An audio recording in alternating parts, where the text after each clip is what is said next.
Hey, what's up, guys? It's Brandozer, joined this week by my co-host KiwiLucas. How are you? Thank you. Good, good.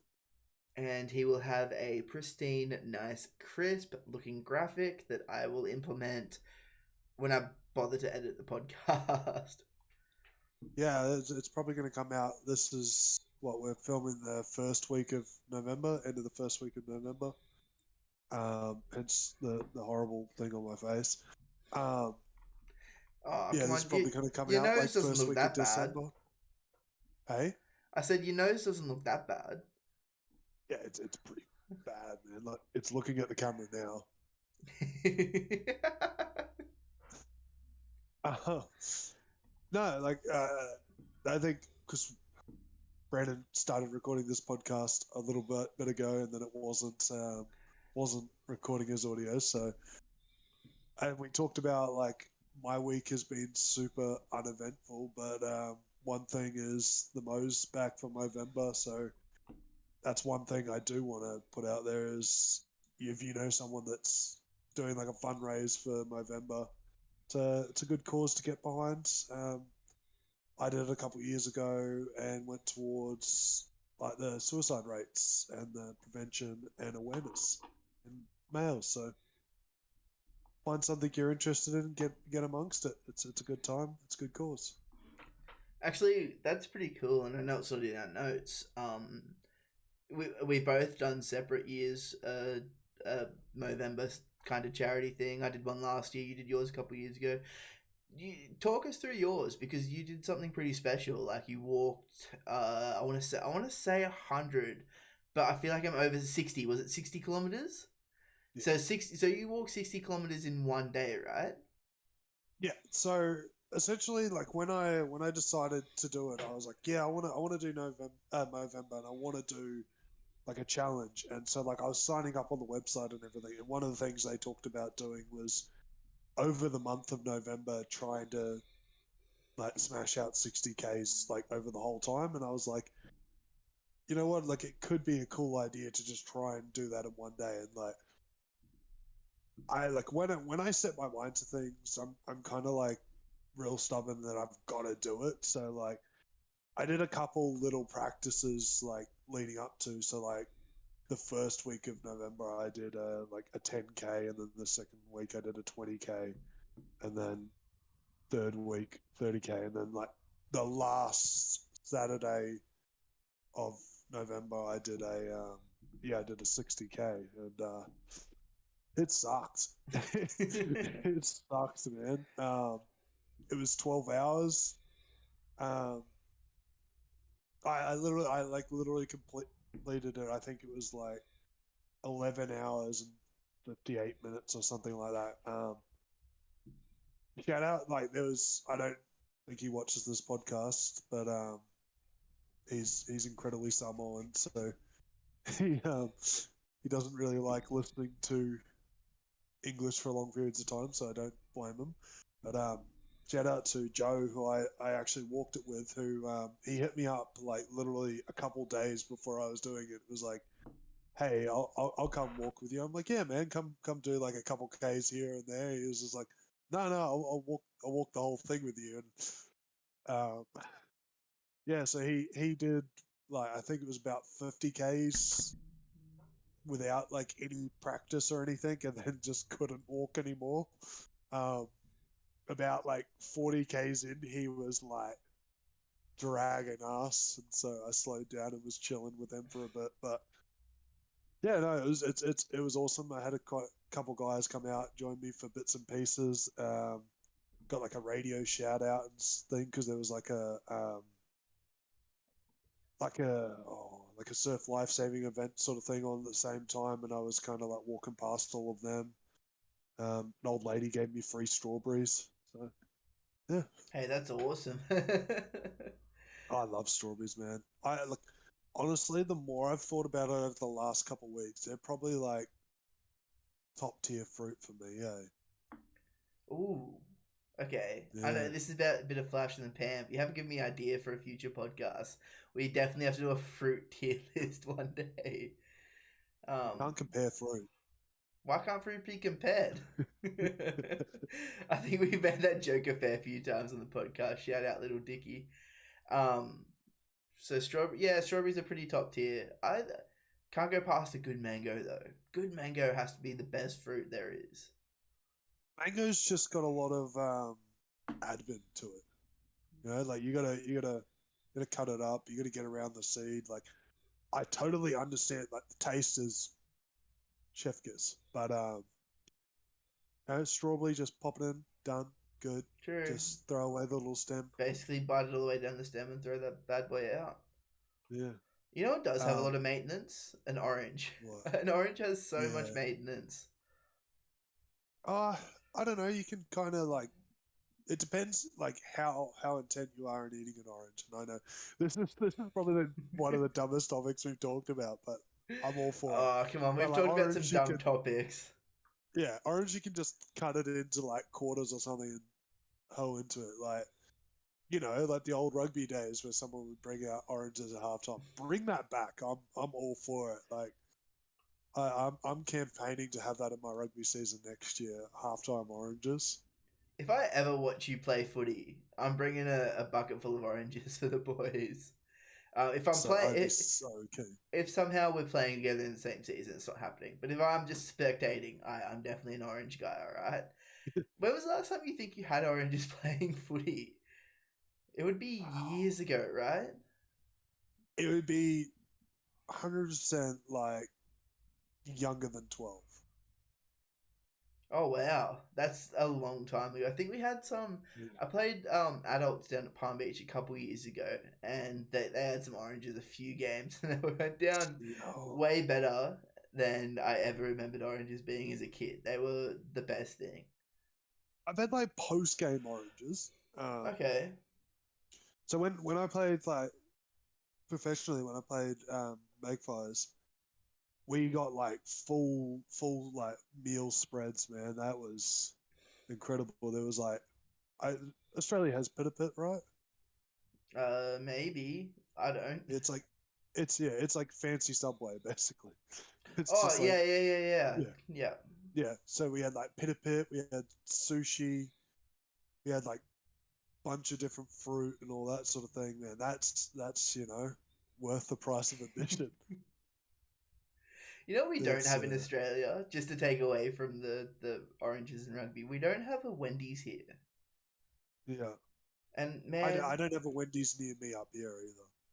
yeah. I mean, you're probably closer to one than I am, I mean, probably not with lockdown at the though. moment. You can actually probably get there easier than I could, which is weird. That is really weird.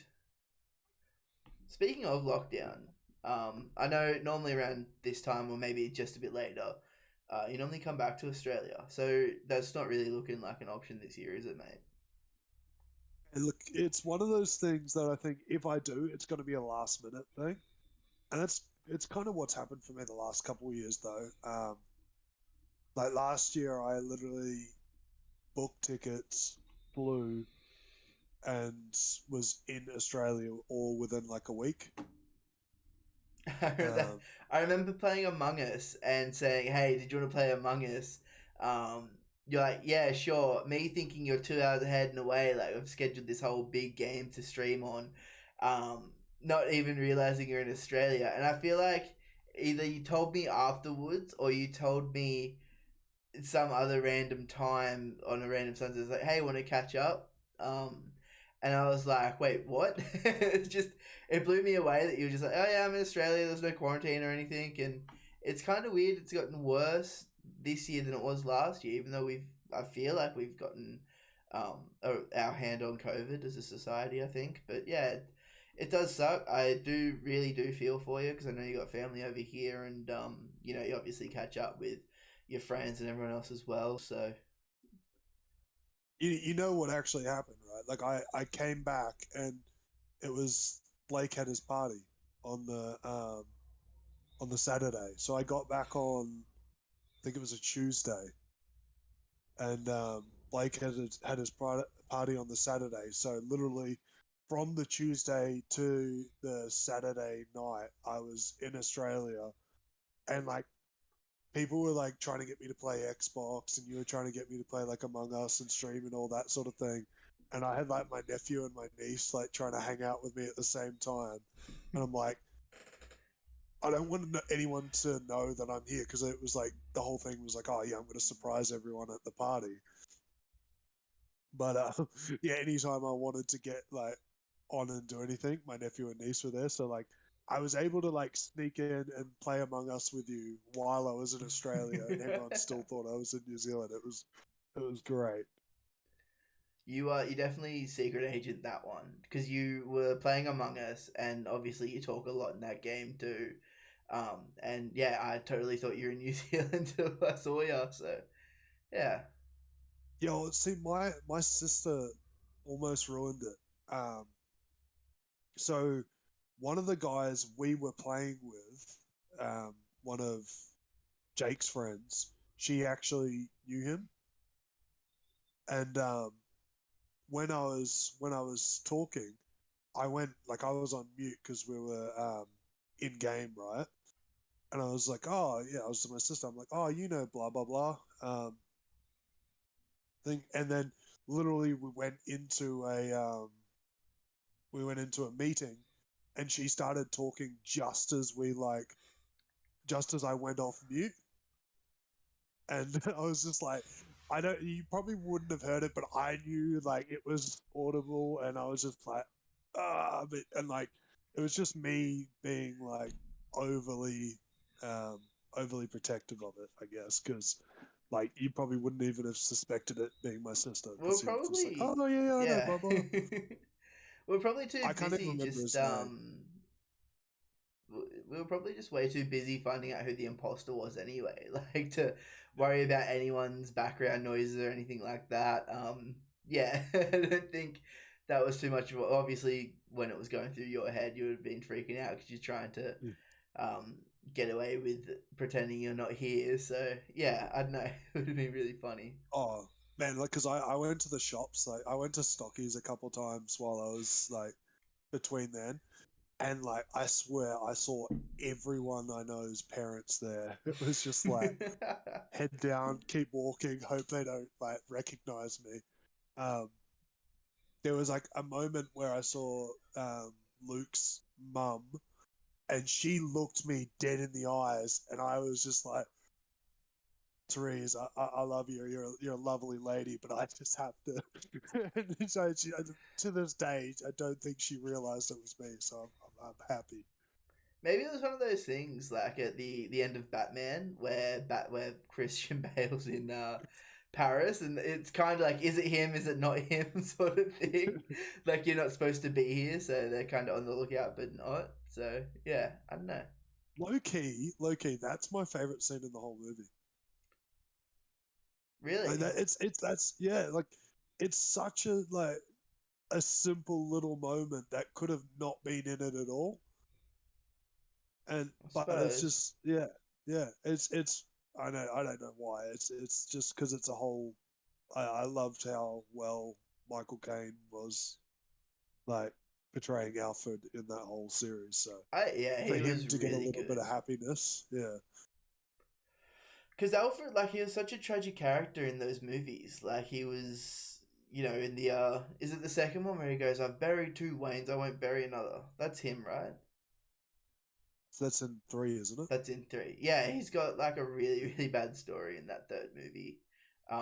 So to see his happy ending. Tangerine, a ruby the size of a tangerine. Some men just want to watch the world burn.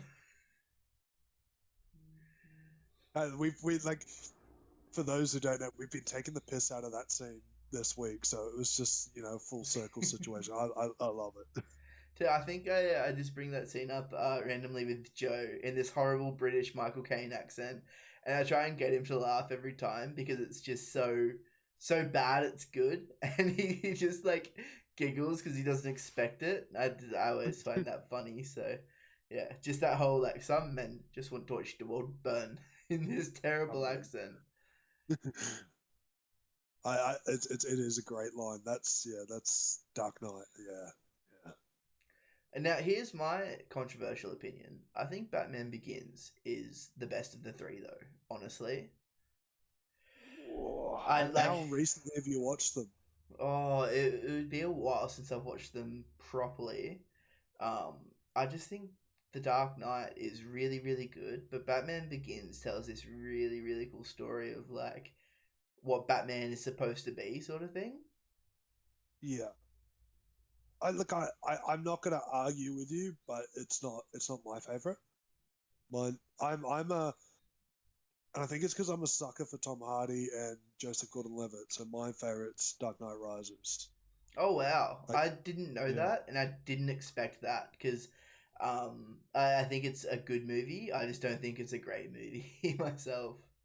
I like honestly, it's purely it's purely because Joseph Gordon-Levitt and Tom Hardy. I swear, I'm fanboys of both of them. Like anytime I see they're in a movie, I'm like, yeah, no, I'll watch that. What And about it's not like Venom? Did you your enjoy? typical. It's not your typical. You know how like every guy seems to be like Tom Hardy is their favorite actor. It's not like that. He's not my favorite actor. I do enjoy films he is in. Did you enjoy Venom? Yeah, I enjoyed it. It wasn't good, but I enjoyed it. That's pretty much the same as me. I wasn't the biggest fan, but it was okay. It exists. Yeah, Strange I, enough, I do want to see I'm Venom too. well. I want to go see it as well, and it's not even out in Australia. So if you're an American friend watching the podcast, first of all, thank you, and make sure to like and subscribe. It really helps us out. Secondly, if you've already seen Venom 2, then lucky you because I can't see it. I don't think. Can you see it? Is it out in New Zealand, Lucas? No, no, it's not. And I know we've talked So, about this a few times, but I do not like that movies come out and are not coming out in Australia and New Zealand on time. so I think I had this conversation with you off podcasts, but from what I've been told from a mate that works at the cinemas, is essentially Australian cinemas are like mad with stuff going straight to streaming services because now they're getting lesser returns. So they're like, well, if we release the movies late here, then what you call it, then the movie companies their box office numbers look worse because then they're not eligible for certain um, like window frame sort of thing. So like if it has to be like a certain amount of views within the release time and that sort of thing. So apparently that's a big factor on what's going on. I tend to agree with them. I think like I would love movies to, and it's perfect world. There's a lot going on in the world at the moment, but I'd love movies to come out first in cinemas, same time worldwide, and then be available even just like a day or two later in what you call it, in like streaming services. But like even in Australia and New Zealand, we don't have all the streaming services that these movies and that are on as well. So it's yeah, I just I can't get behind it if it's not available to everyone. I just don't like the streaming services at all. I think nothing should be on streaming services first. I don't think series should come out as a block on streaming services because I don't know, it's just too much You all at binge it. once. Huh? You just binge it all in a weekend. Well, there's that. I mean, it's kind of you don't get the excitement and the thrill. Like I think one of the reasons why Game Yeah. of Thrones was so huge, that Breaking Bad, like those kind of shows, even The Mandalorian is kind of in that category, is that you have them as a weekly release, and people are so hype, to follow along and theorize and follow. If you're really into it, you can follow the Twitters and the subreddits and things like that, and really deep dive into what's happening. Netflix does the opposite, where they're just like, I don't know, let's just put 10 episodes up and make you all watch it. Like, I mean, there's been some shows where they haven't done it. Like they haven't done it for like Rick and Morty and stuff like that. yeah, that's true. But then again, that's Adult Swim, and they're Yeah. putting it on Netflix rather than Netflix owned. So I'm not too sure what Stranger Things is doing, but I'm pumped for that. That's next month. yeah, right. Um, Which Witcher wasn't all at once, was it? I thought it was. It doesn't feel like it was to me, but it might have been. Like it came out so long ago I now. don't know. It took me a year to watch the full season of that, and I'm glad I did because I really, Yeah, really enjoyed it. But I just, when it first came out, I was like, okay, they're just trying to do the Game of Thrones thing. I dropped Game of Thrones early. Yeah, yeah, whatever. And then I kind of looked at what Witcher was in the games and saw more to it than that, and it was really cool. So I was like, well, I'll give the show a chance, and I really liked it. Now I want to go play the games and want to read the books, and like it's such a cool universe to me. Um, yeah, yeah. Um, for Witcher, for me, I played Witcher 3. I loved it. Um, love Henry Cavill, so I think I was sold from the minute. I think it's definitely seeming like we're gonna have to do a top actors list at some point because I've said three actors this episode on who I love, and well, I just yeah, just to segue off this a tiny bit because I know that you were halfway through a point. You said Tom Hardy, you said Henry Cavill. I can definitely agree with both of those, but I think there's one name that you've definitely missed, and it's Ryan Reynolds.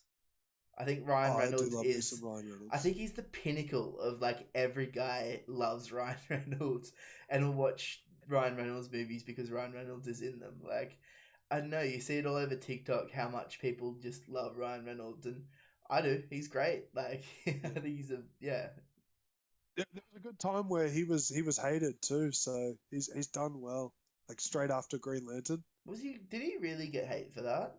Yeah, he Green because he had Green Lantern and his portrayal of Oh, Deadpool that's right. Yeah.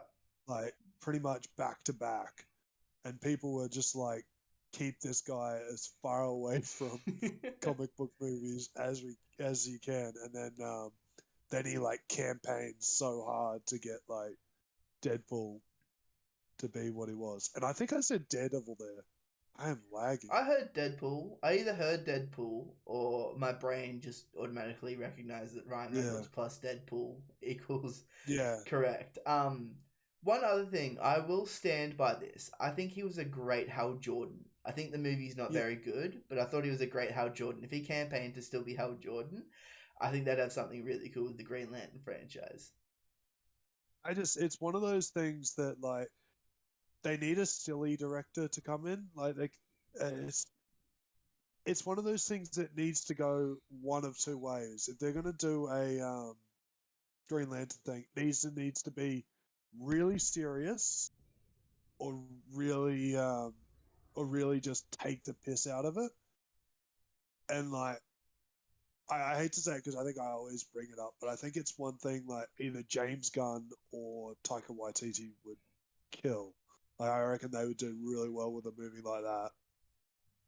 But like the one that they did was like super campy, but they also tried to make it like super serious at the same time, and it just didn't work. Yeah, it reminds me similar to the new Star Wars trilogy.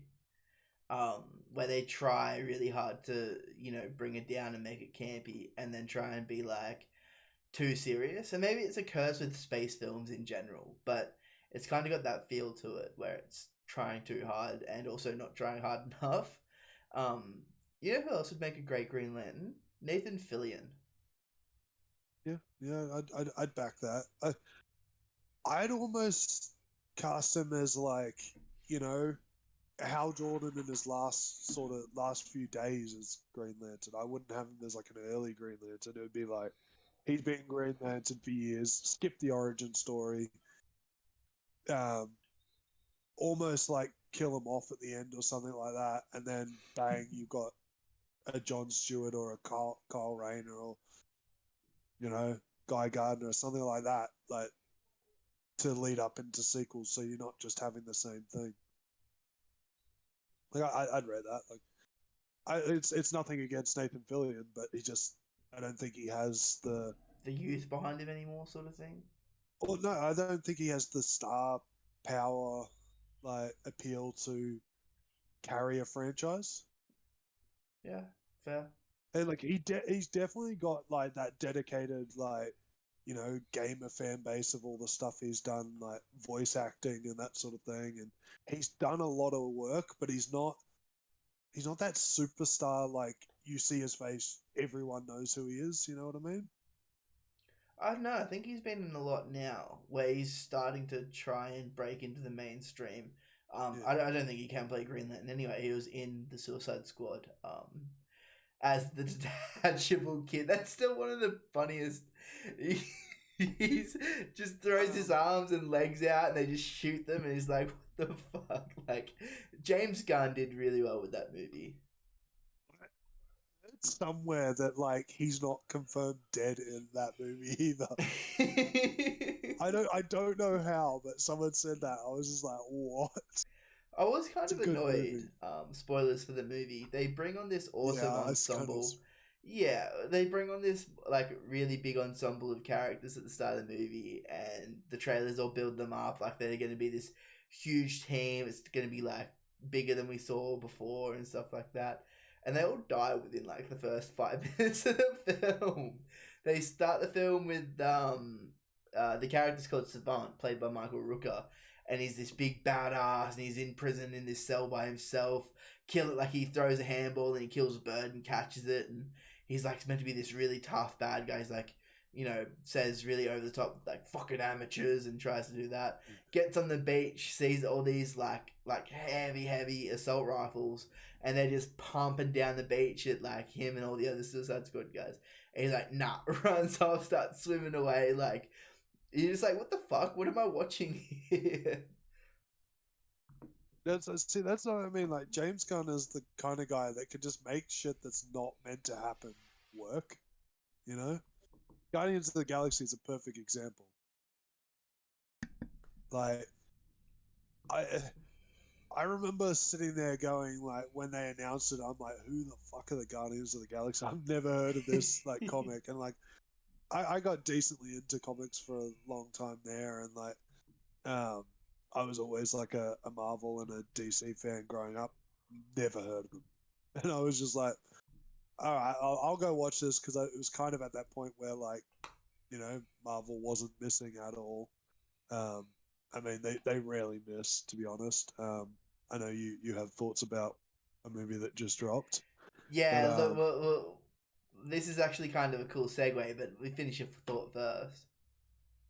yeah. So it was like, yeah, they were at that point. I went and saw it, and I was like, yeah, damn, this is good. And that kind of, I don't know if I could think of a James Gunn film before that.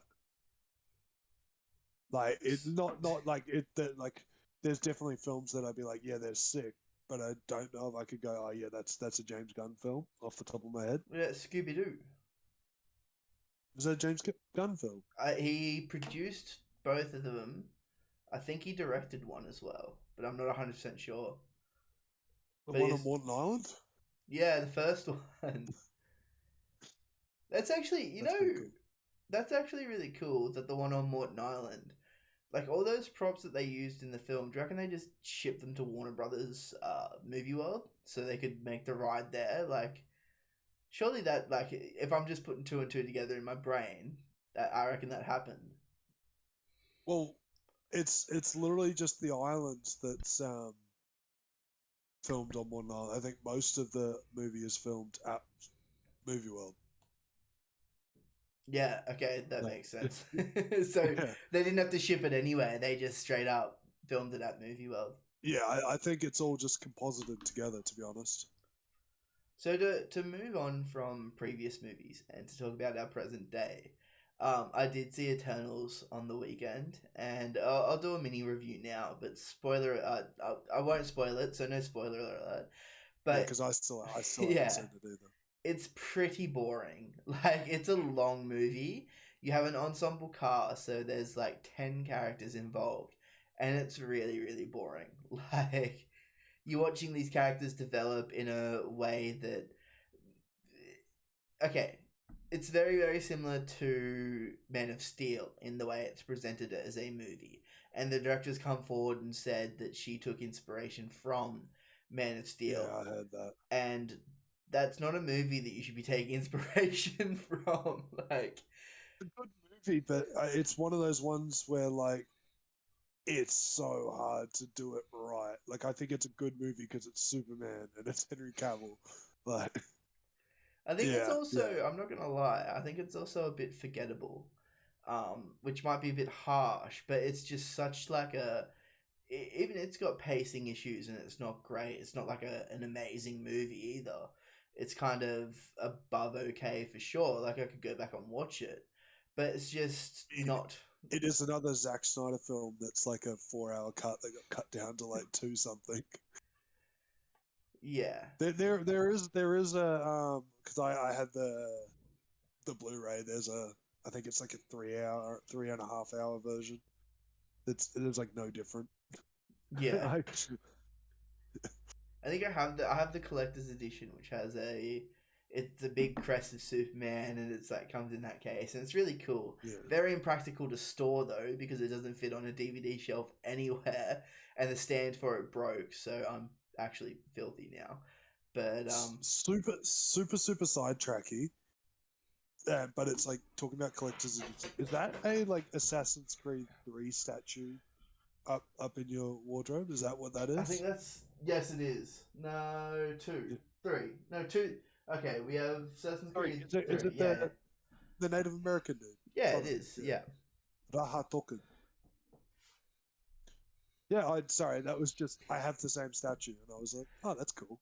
I think I have every Assassin's Creed collected. Sorry, I don't have the first one. I have all the twos. I have two Yeah, Brotherhood, Revelation. I think there was another one as well. I have three, and I was supposed to get the Black Flag one as well. Um, yeah, but basically, a bit of a mishap. I went to cancel my pre-order with Ubisoft because it was a Ubisoft exclusive. It was like $400. yeah, And I kind of dropped Assassin's Creed. Like I played half of 3, and I was like, whatever. Dropped it. Was like, okay, maybe I'll pick it back up with 4. Wish I played more of 4 because I really, really enjoyed 4. But I just bought the standard. yeah. Tried to buy the collector's edition from Ubisoft. It was like $400. Had some money troubles. Went to cancel it. They never actually gave me my money back or sent me the item. So Ubisoft, if you ever watch this podcast, I want my fucking collector's edition for Black Flag, please. Um, yeah, so I tried emailing them and It's in stuff the like that. post, man. It's on its way. I've lived in the same house since Black Flag came out. Like I'm still waiting for it. It fell down the back of one of the trucks, and it's stuck in the truck. It's coming, So man. I'm filthy because it was just one of those things that I tried to contact Ubisoft a few times. Yeah, I think I literally just said this. Cancel my pre-order. They didn't refund me, and they didn't give me the fucking video game. So, yeah. You know what? One thing I think you'll find this crazy is I play a lot of Assassin's Creed, and like I've played on with the series, even though they're like not Assassin's Creed games anymore. I don't really enjoy them as Assassin's Creed games. It's just you know big open world tick off um, checklist games that I think I can just sink myself into and do like nothing for a couple hours a day sometimes. But never played Revelations. I think I played the first 5 minutes. That's literally the one game out of all of like the mainline games that I haven't played. I So I know you're. I know what happens. I'm just like Is there any it's present not day like stuff anymore, or is it all just yeah. past? There is. There's a big like cliffhanger story sort of thing that happened at the end of this one that like kind of puts everything in perspective, but it's also kind of memorable. Sorry, not Not. memorable. You know what else I never. Speaking of Assassin's Creed, I never saw the movie because I was like, yeah, whatever. I don't need to see the movie. Did you forget the I movie saw the exists? movie. Oh, okay. I saw the movie. Um, and we're going back to like favorite actors. I saw the movie because Michael Fassbender is in it, and it was bad, man. It sounds like it It would be was a bad movie. bad. That's why I skipped it. I I was just like Michael Fassbender. I He's just really didn't like Assassin's Creed at the time. Not that I hate Yeah. Assassin's Creed. I dropped the franchise because I wasn't interested in them. So I was like, well, yeah, that's me done. I guess I'm not. I'm not gonna do any more Assassin's Creeding. Because what did that movie come out around the time of Black Flag or? Tell you. Yeah, neither. Don't know I either. think my brain is like subconsciously tried to bury And they like the future stuff was really cool in two and all the two spin-offs, and then they kind of dropped it as well. And to try and tell two stories in one game is a bit hard, so I can see why they'd have that problem. Yeah, yeah. I think it just got to the point where a lot of people weren't buying into it, and they did the big like Desmond dies sort of thing, and they didn't know where to Whoa, go from there. Yeah, spoilers for something that happened in 2012. fair. Hey, if I was to ever get challenged to go back and play a video game series, I feel like you'd have to choose Assassin's Creed here. Yeah, I I feel like this is not a challenge I want to get into because you'll try and make me go play fucking um something dumb. You know what I'm making you go play. I'm just not mentioning it. Say You it. can No, no, This isn't what I'm wasting my once a week on. exactly. I don't know if I'd get you to play that. For those of you that aren't watching or haven't watched or don't know what we're talking about, Final Fantasy VII is probably my favorite Go on. game. I'm using it. We're about half an hour in and I'm using it. So it's probably my favorite gaming franchise, and they've got a bunch of dumb games. Hey, at least you get to play Crisis Core though. Like, don't tell me you wouldn't be up for some Crisis Core. Um, yeah. I'll play Crisis Core again. See, that's probably my game franchise. I don't know if I'd get you to play it though. Like, it'd have to be. Yeah, I don't know. Gaming franchise. If I had to make you play a gaming franchise, I don't know. Here's an interesting question for you. Go on. What's if you could get me to play one game from like start to when I like just cannot deal with it anymore. Like so that could be to finish, or if I'm just like, nah, fuck this game. What do you think it would be? Ooh. Okay. There's two ways I can answer this, right? Obvious answer is Final Fantasy VII. I would make you play the remake because I think you would enjoy the combat more and updated, graphics and style a lot more than the original 70-hour JRPG that you have to run around with little 8-bit looking characters. Yeah, Um, I would get fucking so over that yeah, so so quickly. I don't blame you. So the remake's probably an option. I don't know how far into that you would actually go. Like personally, I think you could enjoy it. I'm just not 100% sure. The other option I have for you would be Ghost of Tsushima because I know you would enjoy that game if you had to play I it. like 100% want to play that game.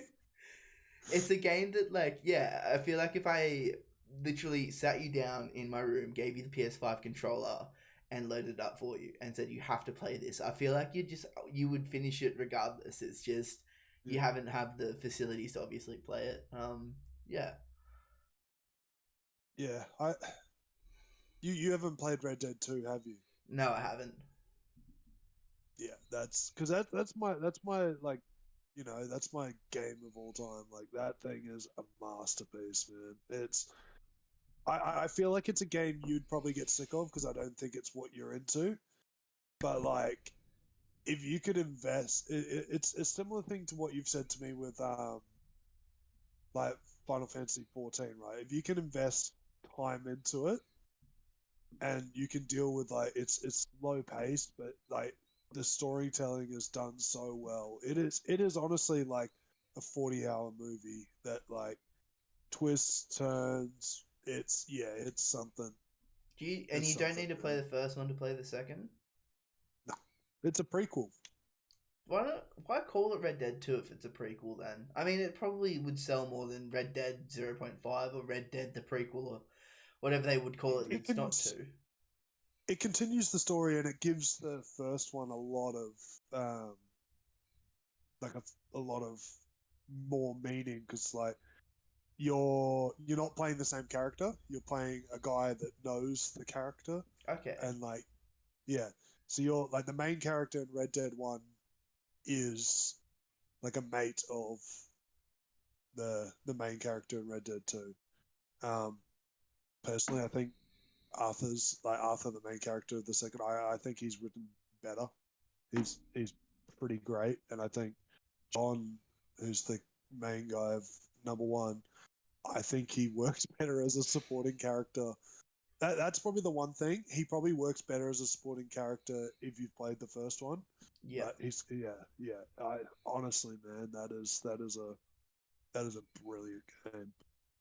Might be a challenge we do next year or sometime when we figure it out, like how maybe do that, like I don't know, I'd say once a month, but if these games like 40 to 60 hours, that's a lot of time to spend in Yeah, a we game. both picked pretty hefty games.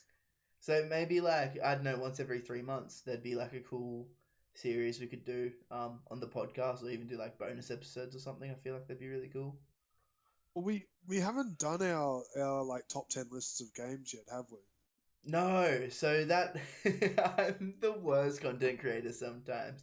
Other times I'm the best. So make sure you head over to Brandozer and subscribe to my channel, subscribe to the podcast, and subscribe to Game Train because we do produce some pretty cool content. I All right. also have I also have a website where I'm selling photos coming pretty soon. Been doing landscape photos for the last like 18 months, and I've just kind of been saving them up, and stay tuned. I'll let you know. I'm not gonna lie, I'm super glad for the sellout. I thought it was a bit though. I was waiting for the punchline. No. But I when I first said it, I was like, "Shit, this sounds like I'm You saying know I've got like an exactly what I OnlyFans." thought it was. But no, I've like because I like taking photos. I like going out and doing like real like nature walks and shit like that. It sounds dumb, but that's like I play rugby on Saturdays, so like I spend a day where I'm trying to like smash people's brains out of their heads. So the next day I like to go spend a little like peaceful, relaxing time, and that's one of my things I do. Is I just go out and I like to get some photos. So I've got yeah, I'll let you know down the thing because I'm still working out all the kinks on the website and that sort of thing. Ah, don't worry. So stay tuned to the podcast, and obviously there'll be links everywhere, and we can check that out when it drops. So yeah, that's cool. That's I didn't know you were doing that. That's a pretty cool announcement to make. So yeah, Yeah, it's been something I've kind of kept to myself. I haven't advertised it or anything anywhere. fair enough. While we are talking about gaming, and I know we segued a little bit there, but Netflix are bringing out their Netflix gaming now, which I no. think it's out, and I haven't been on I haven't been on Netflix on my phone, but yeah, they released a couple games. It might be regional. I don't know, but like there's a couple phone games.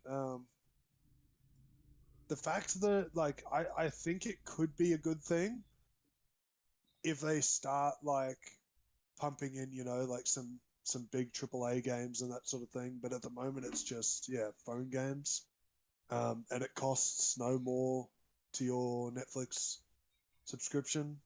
It just like could go the way of Google Stadia and stuff like that, which apparently is still releasing games. I didn't know that. Did not know Stadia was still a thing. Stadia's still around for all 12 people that still play it. I mean, it did have the most stable launch of Cyberpunk. It's, that's still baffling for me. Stadia apparently was the most stable version of Cyberpunk. Well, I did see somewhere. Also, the best graphics card for Cyberpunk was like a 930 or something really old, and it just apparently that was the best way to play the game. Yeah, I don't know why. It must have just been like maybe that's how they tested the game or something. I really don't know. But yeah, it's just crazy the sort of stuff that game had to endure. Like, imagine being the director of that game or working at CD Projekt Red and being like, okay, we did it. Our game works on Stadia and nothing else. Like, That's pretty bad. Well, that's like that's one of the things with since like a lot of these guys would have been working from home and that sort of thing. They probably wouldn't have had the like physical files and stuff. They were probably playing it through a streaming service to test it. So Yeah. I would not be surprised if they were playing through something like Stadia, and that's why they weren't having like a lot of these problems. And it wasn't until they started doing like the major stress tests and that they were like, oh fuck.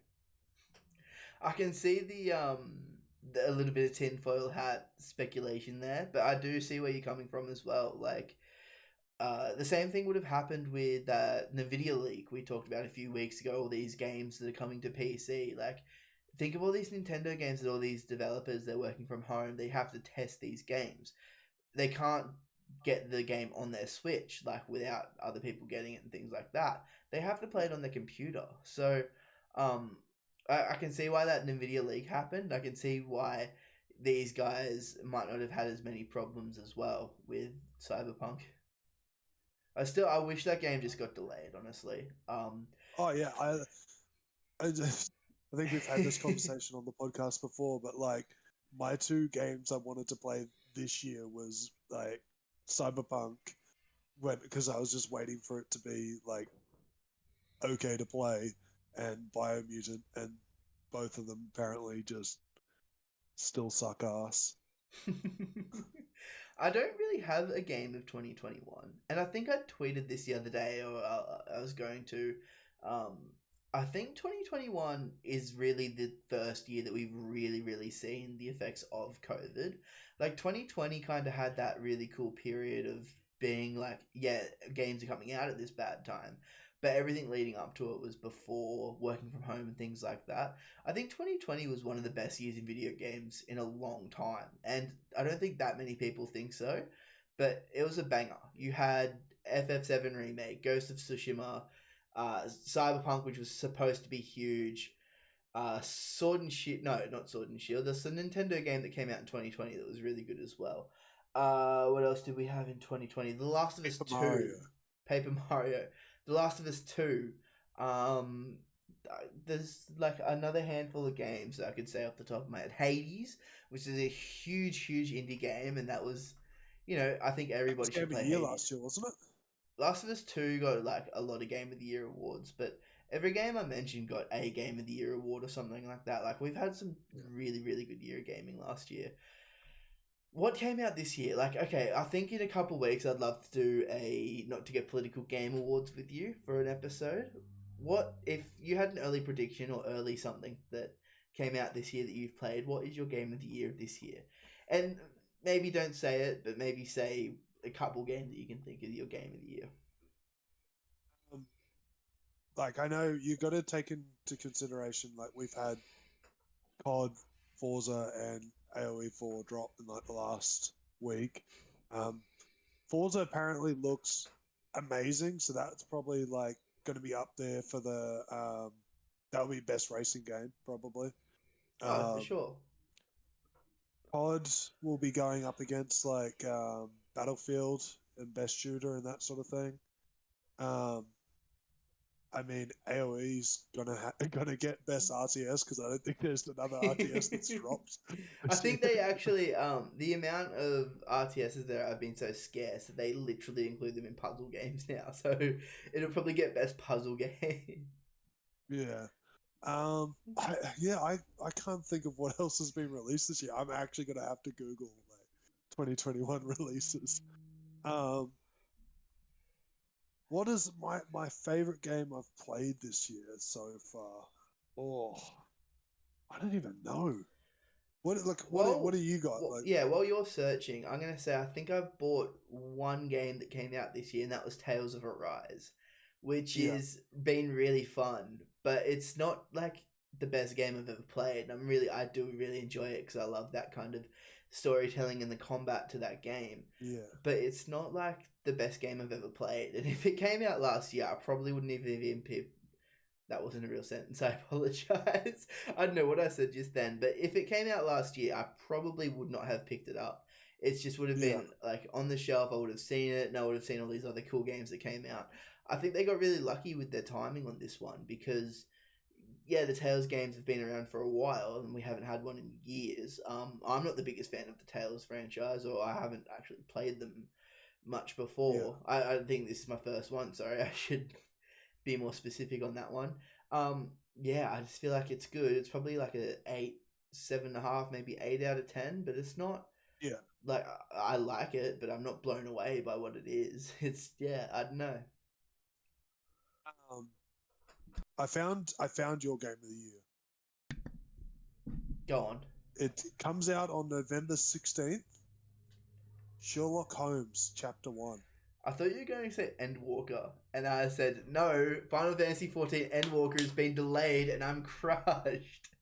That's the 23rd it's got on here, which has probably been delayed more, has it? Yeah, they had a conference the other day. The game director actually broke down and cried because he felt so sick and so sorry he delayed that game. So that kind of got me, and I felt so bad for him. Everyone, like, I think he was trending on Twitter saying everyone needs to go give Yoshi P a hug, and I was like, oh, go give this man some love. But yeah, I just to talk about that a little bit, I definitely think there's two awful things in video games, and number one is a delayed video game, and the thing that's worse than that is a bad video game. So I personally much rather see a delay than see a bad video game. And going back to Cyberpunk, 100%, if that game came out this year, it should have came out this year or even later if it needed it. Because I don't think it's still 100% at the moment. Like, they still don't have a PS5 Xbox release. They delayed the update. Yep. Its roadmap's been pushed to like 2022. That's crazy. Okay, I've got what I think might be game of the year possibly. Just because of like but it's kind of died off, which is weird. And I thought a couple of weeks ago that it might have been game of the year, but it's Deathloop. Yeah. I've heard it is a very, very good game, but yeah, the hype has kind of died off, so I don't know. Other notables was like Hitman 3 dropped in January. That was pretty big. Oh, actually, you know what a good answer I think would have to be Ratchet and Clank, which I am looking forward to playing. I just haven't played it, and the way that is in terms of specs and how it actually plays, I think that could get there. But yeah, it's just I don't know. There was Valheim dropped in February. Yeah. So I'm like just going through. Oh, the new Crash Bandicoot that dropped March. See, that was something that I was super excited to play too, but just never got around to playing. I think the game that I want to be game of the year, but it usually won't be in contention. It's just the game that I want to enjoy the most this year is Halo Infinite. I want that to be good. Yeah, I want to sink some hours into that too. But yeah, that's usually that comes out too late in the year to usually be even considered. Oh man, I thought this game was called Essays on Empathy, and I was like, I want to play that game. I changed my answer. Yeah. I'm not making you play Ghost of Tsushima. You're playing that game. It's called Essays on Empathy. I thought it said Essays, and I want to make that game now. How would you even? What would that even be? It'd be like this one polite Eshe who's trying to make a difference in the world through his street. Bro, I think that you're onto a winner there, man. If you're a game developer and you're watching this podcast, send us a DM. Let's start this. I'll pitch some ideas to you. We're gonna get Eshes on Eshes on what? Empathy. I almost said something completely different, which is totally more accurate, but I'm just imagining, like, you know, an Eshe at the train station, just like, "Hey mate, you want to smoke?" Just the complete reverse. Nah, I reckon here's the story. Okay, He's at the train station. There's a young, privileged man who hops off the train. He goes, "Oi, give us your TMs, brah." He grabs the TMs. You cut to him taking those TMs to his younger brother who's at home. He goes, "I got you some new shoes." And like, you have this whole family dynamic into this now. It could be the next GTA. If there's a game developer out there willing to make essays on empathy, let us know. We will help. One of my goals. My cousin's a game developer. I could One of my goals gonna get onto it. is to voice act in a game one day. So, if it has to be my own game, if I have to manifest this, I will do it. But I'm keen. Um, here's a game for you. This you probably like this. Boyfriend Dungeon. Roguelike dating sim. Dropped on 11th of August. Oh, actually, Here it is. nothing to do with Cool. that. But speaking of dungeon likes, I've heard Returnals is really good. That's what's Returnals? That's the Hades like rogue game that came out this year. Okay. Yeah, it's pretty cool. I think it's not as big, but people went off like it was really good. So yeah. Yeah. Honestly, I'm stuck here just looking at things like Deathloop, um, Origami 2. That I still have to play Uh, actually. I did download it on Game Pass and I do want to play it because it looks like this really cool kind of stealthy game. Looks like a Flash game, but better in a way. I mean, no disrespect there, but yeah. um, that Riders Republic apparently dropped last month. I didn't know. That was the Ubisoft like BMX game? extreme sports game. Yeah, yeah. Yeah, I played the alpha of that game. Oh, I I remember you signed an saying. NDA, so Yeah. yeah. um, I think I signed an NDA, and then I also like went and talked about it and said like, "Fuck it." It had like writing over the screen the whole time, and that just made me hate the game. I feel like you said that on the podcast, by the way. Yeah, I think I did. um, Yeah, so early prediction for me is Deathloop. I can't see anything else that would probably oppose it. New yeah. World, maybe. Oh, true. Yeah. I know. I feel I want to do our own game awards later this year, but yeah, we'll go off the official ones and see what Yeah. they all say too. Early prediction for me, I don't know. I don't have a prediction. I guess my game of the year is Tales of Arise. It's one of the only games I've bought and played this year, so it's gonna be hard to do a game awards because we don't play like we try and play games, but um, they cost $60 Playing each, and Game it's Pass games all year. well, that's it. I mean, games are $60 each, and Game Pass is obviously a much better system, but we're just everyday kind of people. We're not out there buying a new game every time it comes out. As much as I'd like to, I've got way too many bills to pay to do that. So, Yeah, bills. I think I've said this before on the podcast, but I think the only game I've bought this year is Skyward Sword. well, I bought a It's PS5 only this year, and I bought it for two reasons. I keep saying this: Final Fantasy VII Remake, which integrated, they released DLC for it, which I haven't got around to playing yet.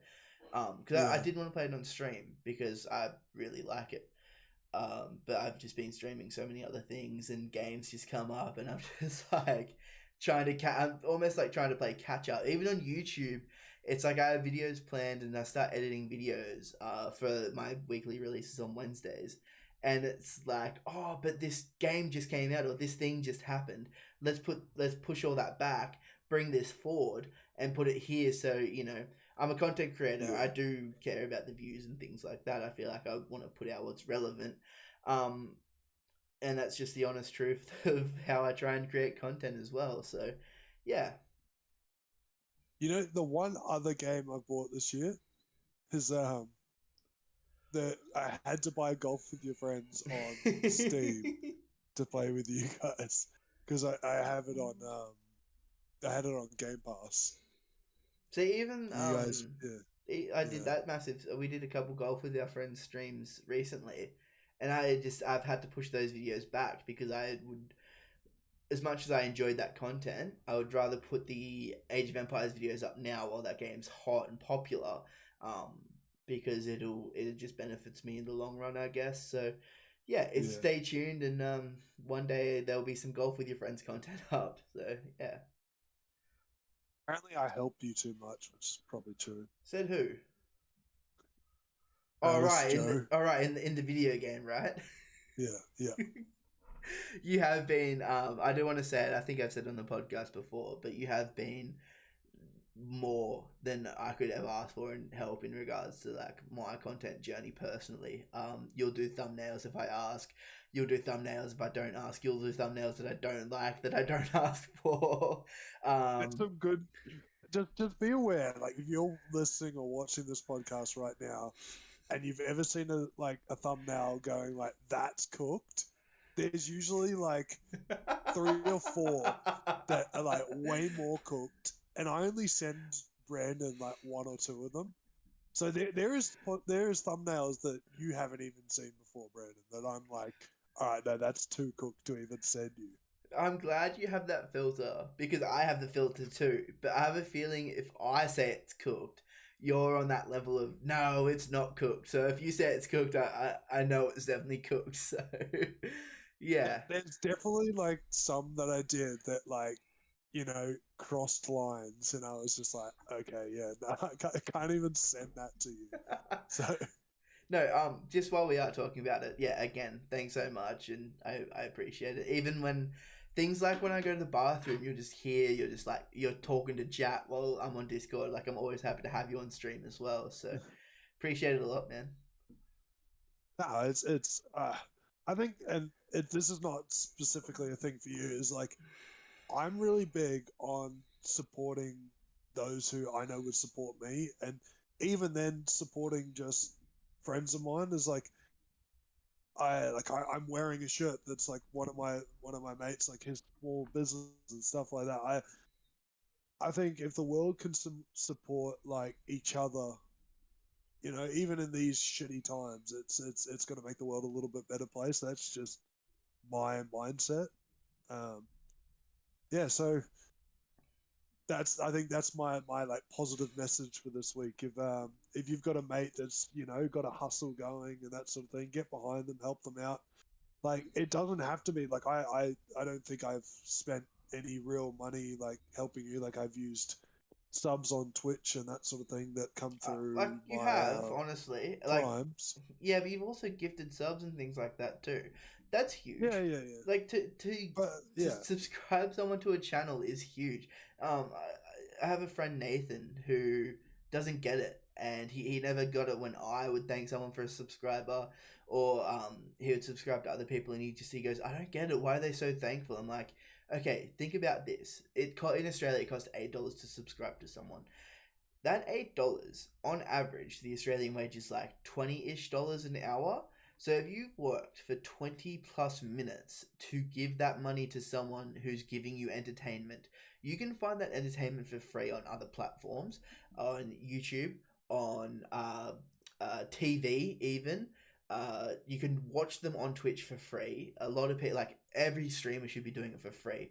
You have given your hard earned money over to someone that you don't know, and in my case, he knows me, for them to live their dream. And it's really, really cool. Like, it's just one of those things that I will never not be thankful for a sub. There will be limits and boundaries. If you sub to someone, you shouldn't be expecting anything of them either.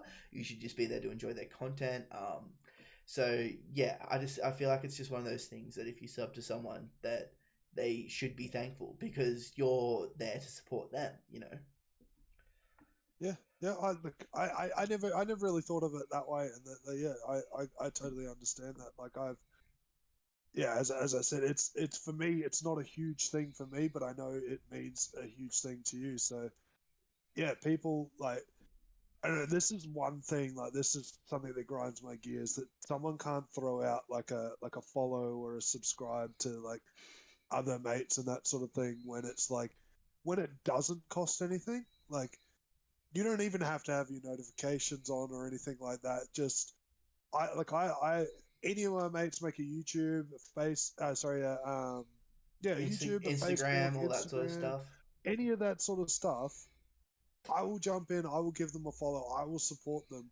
It's not costing me anything, and it might make their day. Like literally, one follower can make someone's day. So I think, yeah, I think the world is, in a pretty non-positive time. There's a lot of people that are, going through tough times all the time. It doesn't matter what year it is, what's going on in the world. There's tough things going on. If you can do one little thing to help someone, do it. Right? And one other Yeah. thing that I've always thought is if you're doing something and your mate's doing something, don't don't be jealous. Just help each other out. I feel like it's something that and honestly, we've I've been guilty of this. Honestly, can't think of specific examples, but you obviously have emotions when you do stuff like this. But I've had friends who've streamed for a month, tripled my viewers, and then dipped out and not like done anything. I think they should be keep going and keep grinding. Don't get jealous of people's success. That you should be proud of your friends for what they accomplish. Um, I, I think it's just one of those things that everybody has to learn and maybe learn the hard way. I wouldn't say I learned the hard way. I'm not the most jealous person. There's obviously emotions to it, but I just think it helps everybody when you're all pushing each other to go forward and grow together rather than being like, why is he better than me?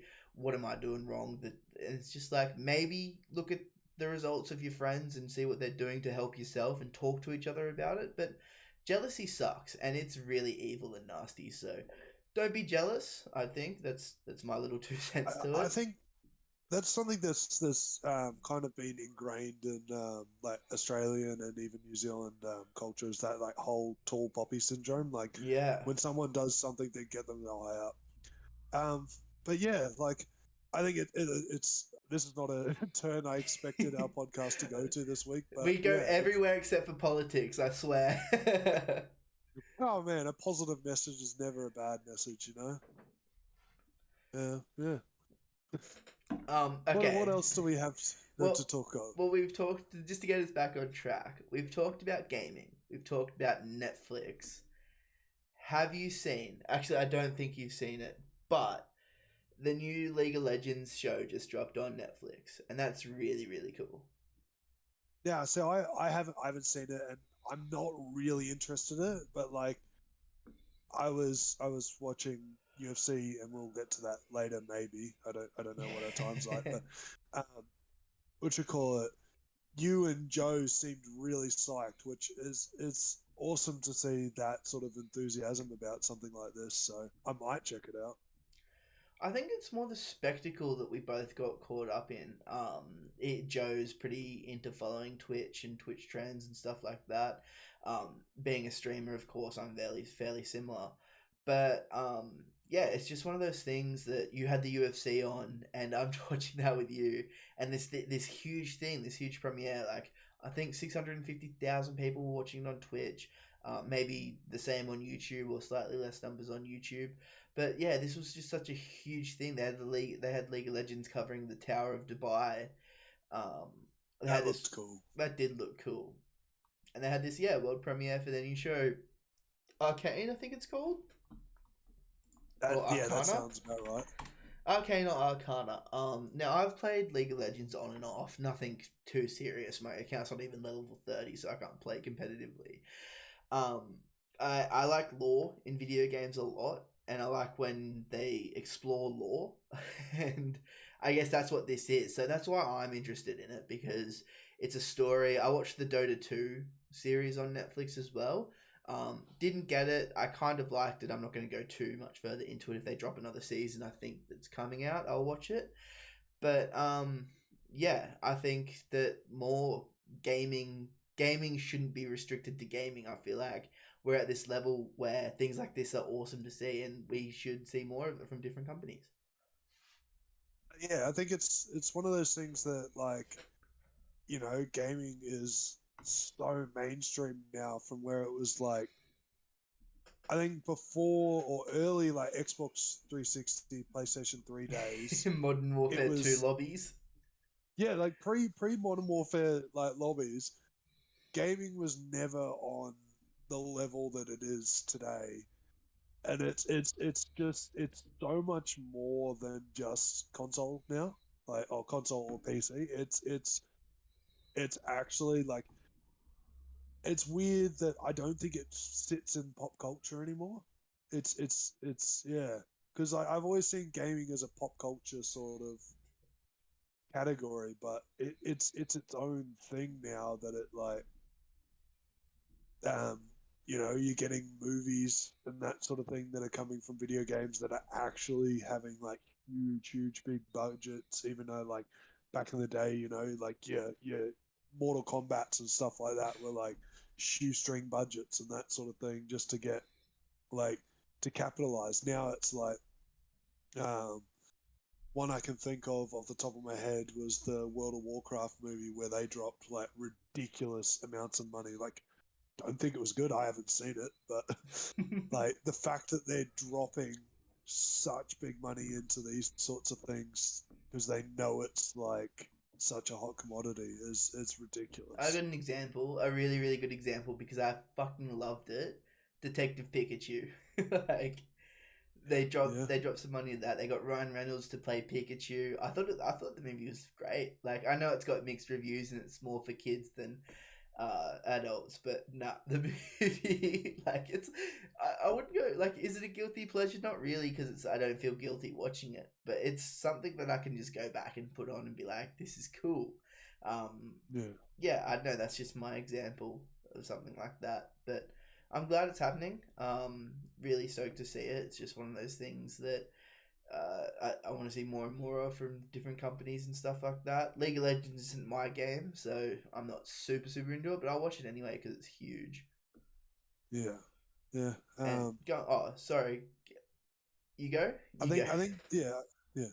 I think I watched the Witcher like the animated movie. That was cool. That was Yeah, cool. That was based more on the games. you see, you see Geralt as Krillin. Yeah, yeah, Or there was a few memes going around where it was either Krillin or Aang from Avatar: The Last Airbender. Basically, think of a bald protagonist, like a young bald kid protagonist, and that's what he looked like at the start of that. So that was pretty funny to watch, actually. Sorry, at the end of that, spoilers. Um, yeah. movie. What I was going to say, another example, because you brought it up before about how gaming's bigger than just pop culture itself. I don't know how much they'd be worth now, but Disney bought Star Wars for 4 billion and bought Marvel for 4 billion. Xbox just bought Bethesda for 8, and that's that. To me, and it's maybe not as accurate, but you got to think of it because it's your first impression, right? In my mind, Bethesda is bigger than Star Wars and is bigger than Marvel combined. And that blows my mind at that stat. And that might just be me, that might not be everybody. But for Xbox to buy them for the price of what Disney bought both of those franchises for, I mean, come on, it's pretty big numbers. Like the craziest part is like Star Wars and Marvel. That's including their games. I Yep. that Yeah, you got a point. baffles me that like yeah, it's that shows how much like a company's willing to pay just for a gaming company. Like that's pretty yeah. Um, I don't really have much to say about it. Like I don't know. That's pretty crazy. Being a Sony fanboy, I'm a little bit disappointed. At the same time, I think they've found a nice home at Xbox. I hope they fucking make Bethesda games better because I don't like Bethesda I games. was going to say you're not a big Bethesda fan. Not really. I like Doom. I think I want to play Doom Eternal eventually. I know it's on Game Pass. That'll probably be one of the games when I get a 3080 that I really, really want to crank out because it just looks visually impressive. I think the Otherwise, Wolfenstein games are more accessible than the Doom games. I honestly I played the Wolfenstein 2. I think it's I can't remember exactly what it's called. That was fun. That was really good. yeah, It's just yeah. No, it's like the same sort of style of game where you can kind of run and gun, but you don't have to. But I think it's probably a more entry level than Doom. Doom's like, you know, it's a very very like first person shooter. You got to be on it. So yeah, no, I, they're like my top Bethesda games. I'll be pumped for Elder Scrolls. Sorry. Yeah, I'll be pumped for Elder Scrolls when it comes out. Sorry, I am exhausted. It's what 11:15 for me. Yeah, we did start the podcast late. I do apologize. I did talk about this in the Lucas, you brought it up, but that 5 minutes we kind of started the podcast and I figured out that I had no audio, so I'm glad that I figured it out early rather than recording a whole podcast again with with issues. So hopefully this is a lot smoother. But yeah, I'm knackered too. I just got a new job at for those of you in Australia, it's a place called JB Hi-Fi, so it's been pretty cool. um, yeah, but it's you're just on your feet all day, so you get home and um, you got to push through kind of the barrier of just wanting to lay in bed and watch Netflix and do cool things like make a podcast instead. My biggest problem when I'm like working like full time, if I come home and I lay in my bed and try and watch something, I'll fall asleep.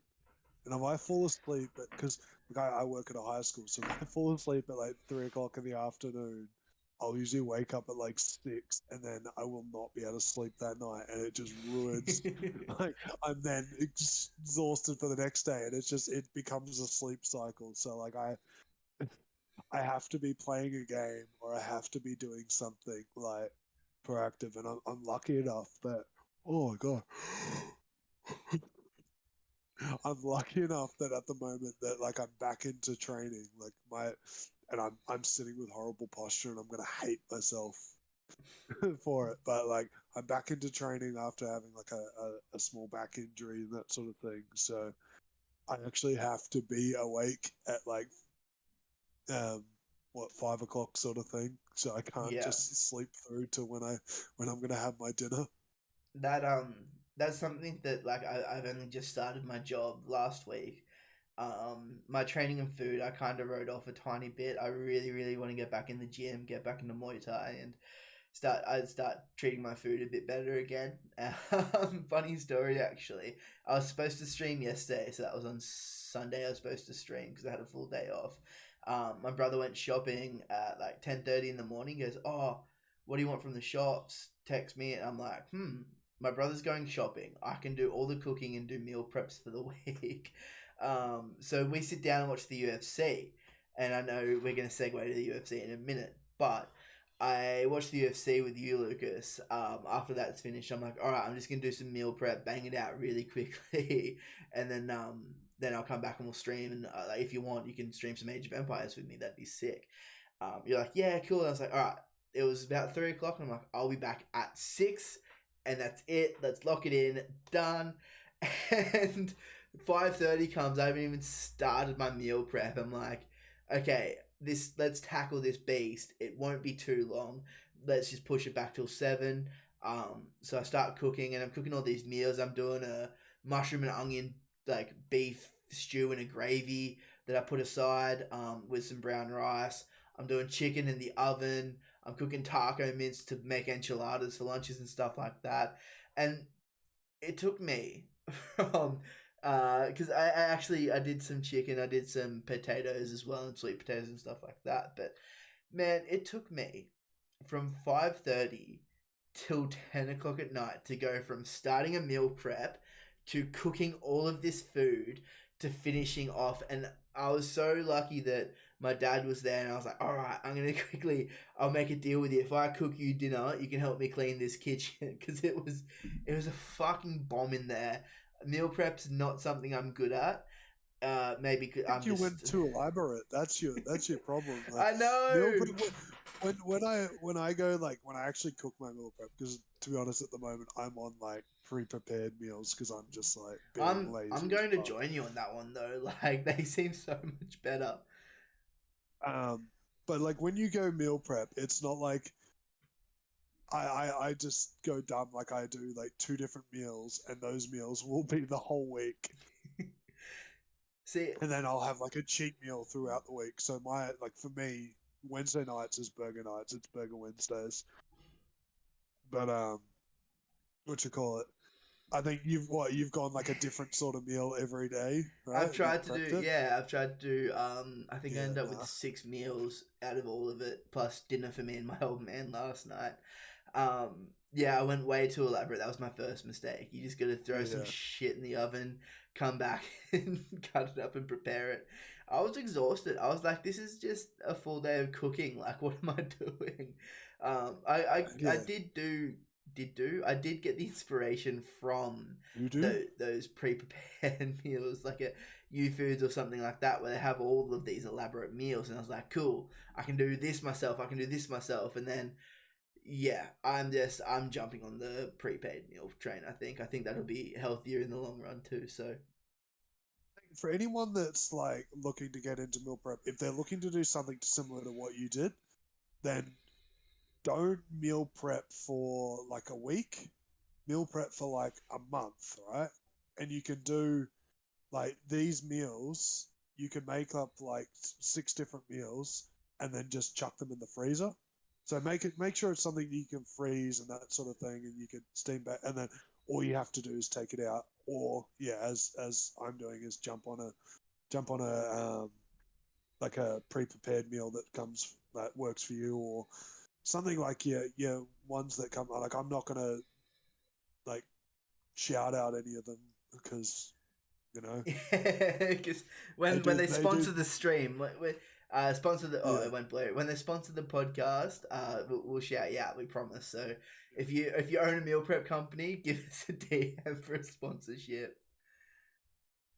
Like I've been sponsored by a like a supplement company once, but I didn't have to like shout them out at all. Oh, there you go. Yeah, but yeah, Um, um, yeah. So UFC. UFC. Did we just do that? This Did we? podcast went from I think like we went from being like one of our better ones to like we're just so messy at the end here, but I'm enjoying, so it's all good. These have always been, and no disrespect or hate to all of our guests, except Jason, you fucking made me edit way too much shit, and that's why the last podcast isn't out yet. No, I'm kidding, but I think these podcasts where it's just us talking, we have less topics and we deep dive and we go in on tangents. Um, we were literally just in sync. I feel like that's our best moments is when it's just us talking for an hour, over an hour, and we're just chatting. Pretty much how we do every other night anyway. You looking for And that's a big mosquitoes? off. Oh, a moth this week. It Um, literally like eclipsed my light. I was like, what? yeah, no, it's like Mothra in the old Japanese movies. No, I think these are our best podcasts. Is when we just sit down, we have a chat, and we publish it online. They're our best podcasts because I don't have to edit them. No, I'm kidding. I think the content's really cool.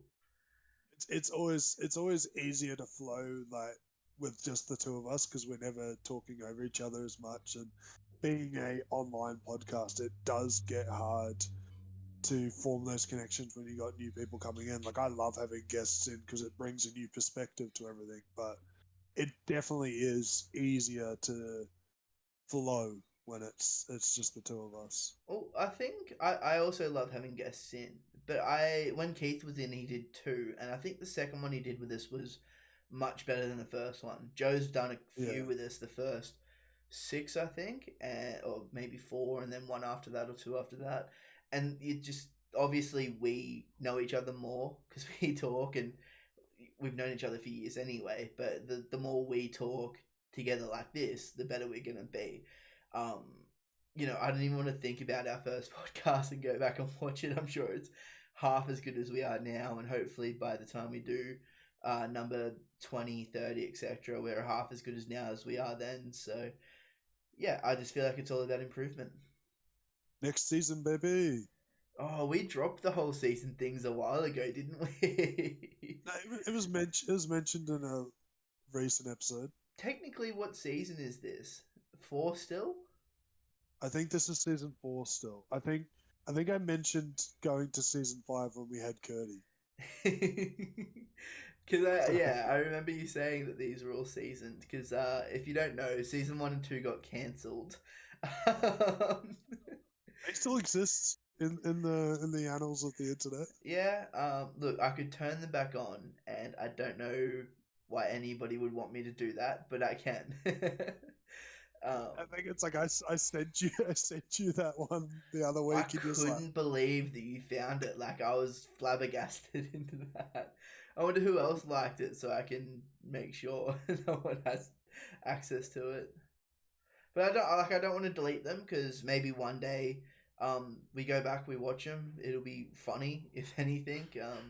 react to us. Well, yeah. I mean, you were basically our only viewer back then, so yeah. Look at how far we've come. So UFC, man, probably one of the best cards of the year, and I, I Easily. I'm a sucker for saying that after every good card, but like, ah, I had a conversation with a guy at work today that I feel like they need to open every card with like a main event worthy fight now, because the way they opened with Chandler and Gaethje was just like it was going to be hard for every fight to follow. But I oh think man, they that all was did too. yeah, that's my fight of the year, man. Yeah, yeah. Um, It was just a. Gaethje for a Uh, three round fight, man. How does that? Oh man, but like they both survived just so much punishment. If you didn't watch the fight, it was literally just imagine Rock'em Sock'em Robots, but there's actually really good head movement and really good defense as well, and they're just still clipping each other. That's how tough and how resilient they were. They just got through with those shots and just stood up and took them, and then went for some more. Um, Looking back, at the first kind of when they first finished, I thought Chandler won, and then looking back, you really see that Gaethje just kind of did more, I guess, if that makes sense. And yeah, it was a good fight. It could have gone either way, but yeah, that's crazy that one. yeah. I said to you while I was watching it, like purely for like what the guys put into it, I would have been happy with a like split decision draw just so they like like neither of them lost because like it's one of those fights where like I said this to you as well before is like Chandler's now 1-2 in the UFC. Like from his 3 fights, he's only won one. But like in both of those losses he's had, he didn't like his stock hasn't gone down at all. It's ridiculous to think that. Like he easily could have been given the win in the Oliveira fight. Like some judge like some um, referees would have jumped in and stopped the fight when he dropped Oliveira. Like Yeah, he won the first round, the first 2 rounds. He was winning pretty convincingly. he 10-8'd the first round, um, and then literally came in and got dropped in like the start of the second round. Like it's ridiculous, and like the guy could have easily won yesterday. I think the only reason he didn't is because he got dropped and he never actually dropped Gaethje. Like he rocked Gaethje quite a few times, and I think Gaethje was landing like the more significant strikes for most of it. But like, man, those two just banged. Like that was like the epitome of like the what you call it, the Ultimate Fighter house where that guy's just like, let me bang, bro. Both of them were like literally looked like that was their mindset going into it, and it was like, I know in the lead up they said like they were basically saying, "Oh, first one to take a backward step is a bitch, and first one to wrestle is a bitch." It was like they stayed true to their word. I think um, the one wrestling moment was like um, Chandler just stopping himself from getting knocked out. Like, Oh, I remember he picked up Gaethje and threw. He almost was that the spear tackle? Or was that a different fight? I'm thinking of. Was that fight? I, or was that the no? That was Usman Covington, wasn't it? No, I didn't. Or was it? I thought it was It this could have. fight. Yeah, it very much could have been that fight. Yeah, it was a banger. It was such a sick fight. Yeah. Both guys are in Oh yeah, no, hospital because too. yeah, Yeah, Gaethje just rolled through. he did like the spear tackle, like front flip thing. Yeah. Yeah, yeah, yeah. So Man, yeah, and like I know the next fight looked like a tune up fight or whatever you call it, where it just was kind of two blokes, bit lower on the card, just getting in there and having a scrap. But you actually watch that fight, and it's just because the crowd is so low energy because of what they saw the first fight. These guys put on a massive performance as well. Like this was such a huge yeah. fight. Uh, we were saying that, like I was saying that through the thing. You're like, oh man, this fight's not that good. And I'm like, Yes, it are you watching this fight? is. Like you started watching, you're like, oh shit, like they were banging as well, man. They were throwing down. Frankie Um, Edgar and Vero had a really good fight too.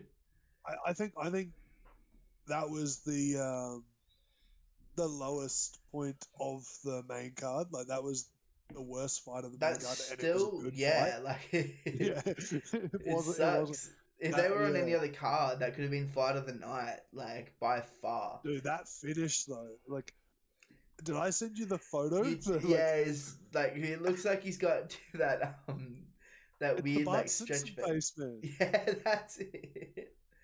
Um, and then the chicks fight. This was such a huge fight too, and I really like the I really like the performance of both of these girls. They smashed the shit out of each other, and it was very technical as well. Very Yeah, cat and mouse ish, kind of to the point where they've both had these really big um moments where they don't want to go in and kind of chasing each other for that big finish. And Rose won by time in the end, or won by decision after the bell rang. So yeah, I think it was a great fight too. I think the best way to describe it is like a physical chess match. Yeah, like they just felt I like think you they said were. that on Yeah, Sunday. they were like they felt like they were measuring each other and like having to make adjustments and like change their strategy all throughout the fight. It never felt like they were just trying to do the one thing the whole time. They were all like each round was different, and I honestly that's one of those fights that I think it's going to age really well. Like if you go Yeah, watch that in a couple of years time, you'll be like, damn. Um, it like puts Rose Namajunas, and that's like kind of that category. You start looking at like, damn, she's actually like this good. Like I know a lot of people were thinking, oh, she got a lucky kick on Whaley the first fight. no, Like nah, she's up she's there. gonna, because Have a she went into that fight as the underdog. Yeah, that's crazy. I told you on Sunday, but I have a lot of respect for Rose. Like, Yeah, and it all started, and it maybe started beforehand, but when she fought Paige Van Zant, she literally, um, Paige Van Zant's kind of, good on her. She got in the octagon. I haven't, so good on her. She was like the pretty girl, and look at me, and she was a UFC pin-up girl, and all this sort of stuff.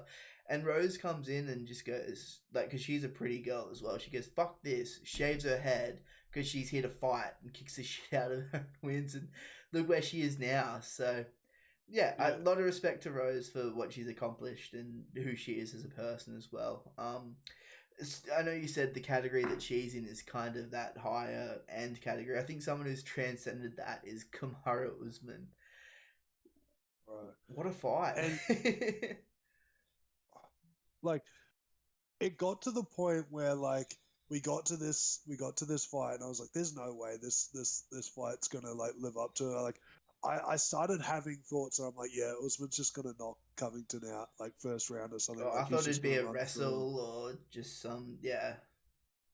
him. But man, like and like I think I was saying it during the fight is like Covington came out to like the Kurt Angle like "You suck" like America theme, and everyone was chanting it, and then like everyone was chanting like Chandler sucks. Everyone was chanting for Usman like first couple rounds, and by like round three, it was just like okay, Covington's actually cool, and you could actually hear them like cheering for Colby, and it was It like was very 50-50, wasn't it? yeah, In that one. that because for me, I don't like Usman's. personality. I think he is the pound for pound number one. Like I can't argue that. Like the only other guy that stands to him is Jones, and he's got his own issues and whatever's I going much on. And prefer Usman's personality to Jones's. Let's be honest yeah, here. yeah, yeah. Um, yeah, Um, yeah. Maybe Adesanya, but Adesanya didn't do too He's well gonna when he get through went my out. boy Bobby Knuckles again Oh first. man, I hope Bobby Knuckles wins that. Like I'm Kiwi, so like you think I'd support Adesanya, but Bobby Knuckles has just been the guy that I've been for so long. Um, but yeah, Colby Covington, I was kind of like rooting for him. Didn't expect him to win. He put on a show, man. If like Usman's the number one pound for pound, you almost got to argue that like Covington's not far behind. Like that's this crazy He thing. hurt Usman a fair few times, and Yeah. like Covington has his problems, but I do like what he stands up for: first responders, police, firemen, all that sort of stuff. So Mm. I didn't really want to see him win. I wanted to see a Yeah. good fight, but he was, I was not booing him at the start, but I was cheering for him in the third, fourth, and fifth. Yeah, I think that he didn't look as good in the first round, and definitely the second Yeah. round wasn't as bad. He looked horrible in the first. We thought it was going to be a Usman wipe, and then he Well, kind no, of the second round was his worst round. The second round he got 10-8'd, I reckon. yeah, He got yeah, dropped okay. twice.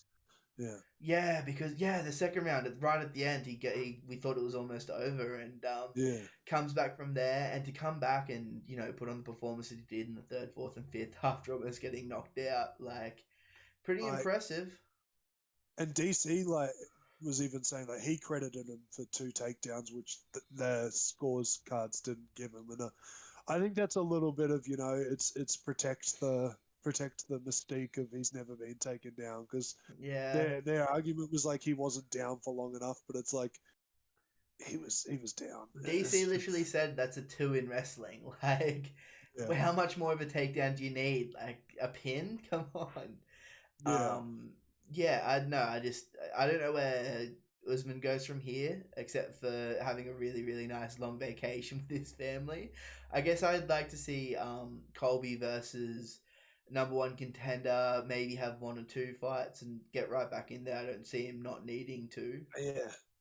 I've had a little bit of thinking about this, and like similar to what you said, I think Usman can take a break. Like he's been pretty active this year. I think He this fought is his third Masvidal fight. twice. That was his first Masvidal fight was last year. Okay, and he fought him again this year. Yeah, I think this is three fights this year. I could be wrong, um, and I probably am, but I would like to see him take a little bit of a break. They want to get. I reckon you could do Colby and Leon Edwards because Leon Edwards is like he's the guy I think they're looking at. He's fighting Masvidal. If he beats Masvidal, then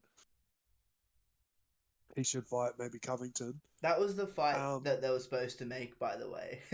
that's yeah, that's a fight that dates back all the way to the three piece in the soda, and no one knew who Masvidal was before that fight. So, yeah. um, yeah, I But know. I think the guy that UFC is like grooming to come up is Hazmat Shemaev. Come shot And Shemaev. I was about to say we won't say Colby Covington's nickname for him, but you got it Look, there. I before if you said it, I would have shut my mouth and been very respectful. But I just think it's so funny. It's horrible to nickname somebody cum shot, but it's also funny.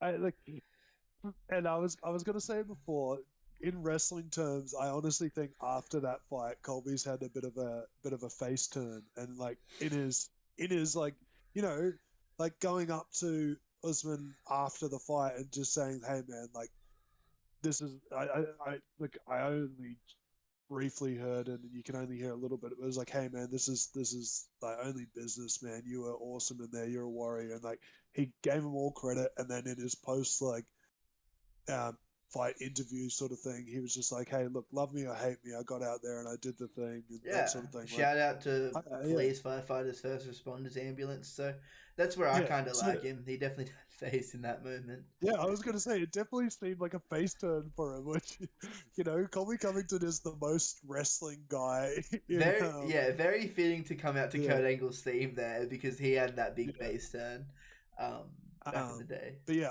I think Hazmat Shemaev is like the guy UFC was looking to like push to the moon. Um, he's what 4 fights into the UFC and he's been hit once. Um, I think he's had Dana White in the post interview. I think he's had 4 hits.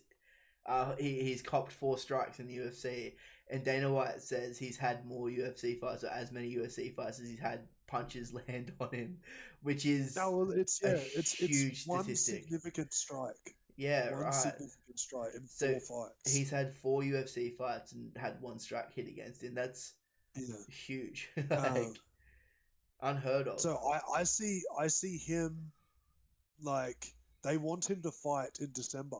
So you can tell they're trying to get him up to, That a top yeah, five ranking so they can justify him versus Usman, which I hope they don't do it too early. Like he could be an absolute star. And like I think I've seen like his Instagram page is like blown up. Like he's more followed than Usman and everything now.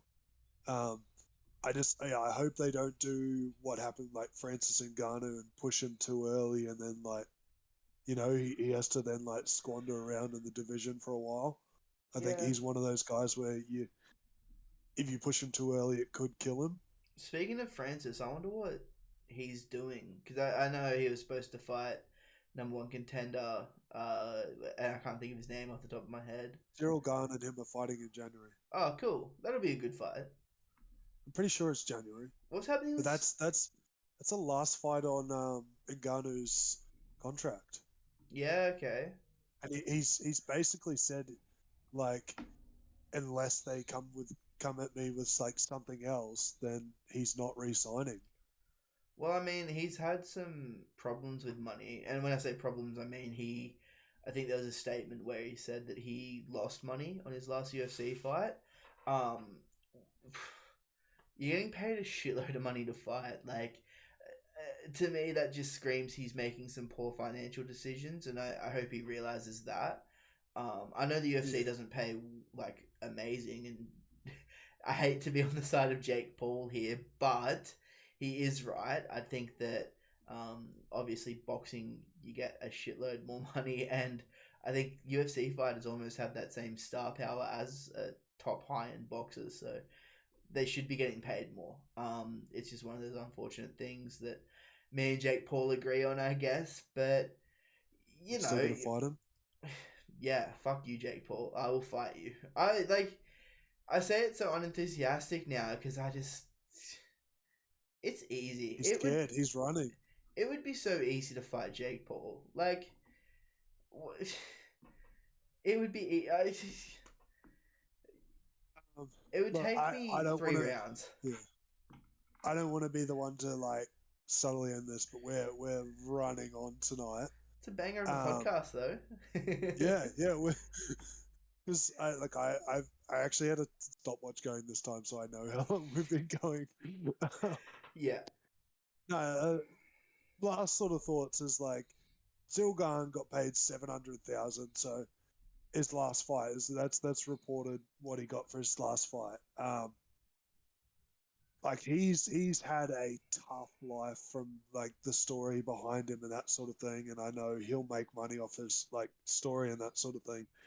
Um, so there's got to be somewhere he's sending his money, I reckon, to do good and that sort of thing. But for him to say he can't pay for his training camps, it's yeah, it does seem It like there's couple red flags yeah, being waved right now for that sort of stuff. So I don't yeah. know. So I don't want to go into speculation about it because yeah, he obviously has had like years and years where he had no money at all. It just seems strange. I think it's more he's in that situation where he wants the big bucks. He's not the highest paid UFC guy. It, like you think he would be because he's the heavyweight champion, but it doesn't work that way. It's who sells the most, and it's not him. Yeah, So it's unfortunate, but it is what it is. Um, all right, guys. Well, Lucas has given us all the signal to fuck off for the week. No, I'm kidding. So thanks everyone for watching. We really do appreciate it.